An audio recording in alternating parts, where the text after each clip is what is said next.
American soldiers approach the silent convoy and find all the Mexicans dead.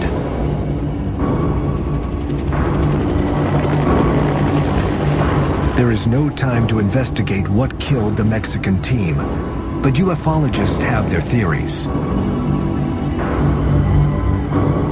They somehow came in contact with a lethal agent, a bacteriological agent that was from out of this world, or an extraterrestrial biological agent of some sort that killed them, which is my favorite theory. The U.S. recovery team quickly tends to business. It finds the 16-foot-wide silver UFO strapped to the back of a flatbed truck. The straps are reconfigured and connected to a cargo cable from the Sea Stallion helicopter. Safely secured, the estimated 1,500-pound disc is lifted up and headed back to the U.S.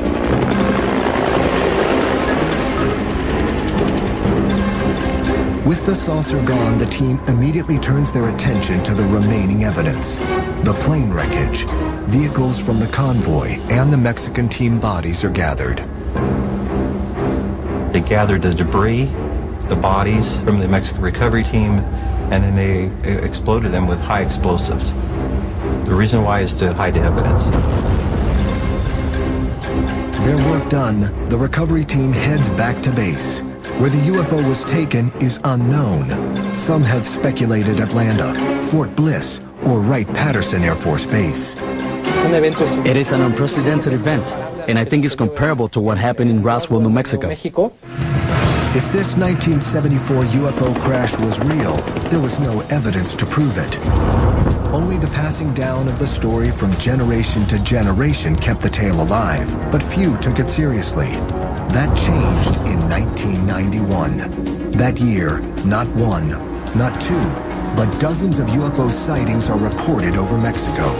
What gives the 1991 sightings credibility is that strangers reported seeing the same thing at the same time on the same day, and yet they were hundreds of miles apart from each other.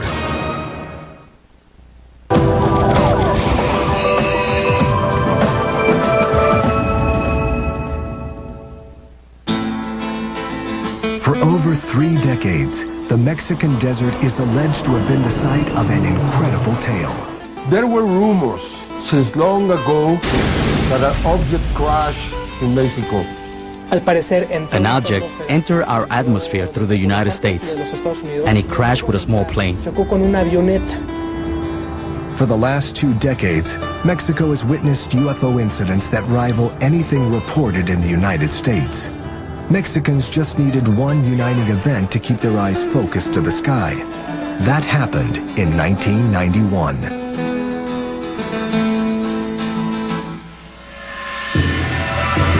In July of that year, one of the longest solar eclipses in history is set to happen.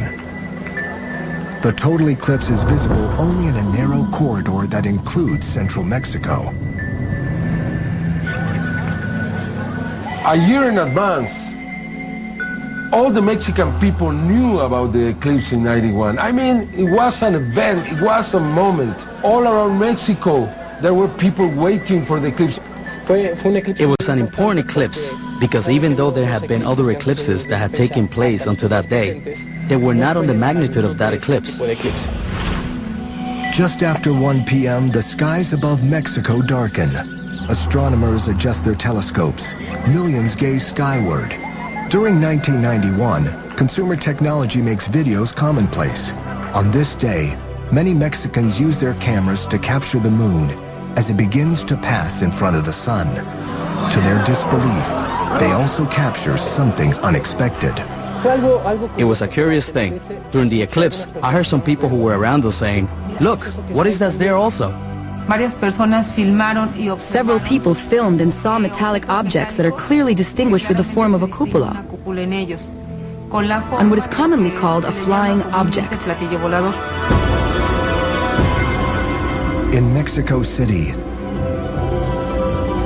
in Tepeji del Rio, in Puebla, in Cerro de la Estrella. From all corners of Mexico come videos showing a strange metallic-looking object just below the eclipse. The eclipse UFOs, or ovnis as they are called in Mexico, become the talk of the country. But while some are quick to claim that Mexico experienced a UFO encounter, skeptics aren't buying it. This was one of the great events of the century as far as eclipses and astronomical events, and hundreds and thousands of astronomers, professional and advanced amateur astronomers, came from all over the world, and it converged upon Mexico City and the other towns where the eclipse was visible. Not a single professional astronomer reported seeing anything that wasn't supposed to be there. Professional astronomers immediately doubt any UFO claims and instead offer a more scholarly response. When the sun is totally eclipsed, like it was in Mexico on that day, the bright stars and planets become visible for a few minutes. And Venus was very brilliant, and so it was very easy to see when people looked up. And I'm sure that many of the people thought that they saw a UFO. Skeptics have their answer, but UFO believers have their doubts. Because of that, because so many people recorded in different cities these objects, some suggested that had to be the star Venus. But Venus was in a different position than the UFOs were in the tapes. It was something strange that happened during the eclipse. It's afterwards, when you start analyzing and looking at the videos, that you can start to see in some of them that there are movements that maybe wouldn't correspond to a planet. When you start analyzing more calmly after the fact, that's when you start to wonder if it could have been a UFO. The 1991 sightings ignite a UFO explosion in Mexico. The effect of the UFOs from the 1991 eclipse was like a snowball. And this allowed people with an interest in UFOs to record sightings more frequently. While Mexico's UFO explosion comes as a surprise to most, some ufologists believe it was actually predicted over 1,000 years ago. The Maya were one of the great civilizations in history. For over 600 years, they built cities, constructed reservoirs and temple pyramids, and developed an incredible understanding of astronomy. It is incredible the knowledge that the Maya had about the sky and the planets. They had a great capacity of observation, they knew the celestial movement, and were able to determine every single important event that was going to be registered in the sky. The Maya recorded their information on foldable books called codices. Most of these texts were burned by Spanish priests during the 1500s. Today, just 4 Mayan codices remain. Among them is the Dresden Codex, a document that offers an enigmatic glimpse into the Mayans' astral wisdom. It's pure astronomical, the moon, the sun, the systems, everything is there. Anybody who has studied and analyzed that consider this document a real treasure from the past. Among the information contained in this codex is an eclipse prediction cycle.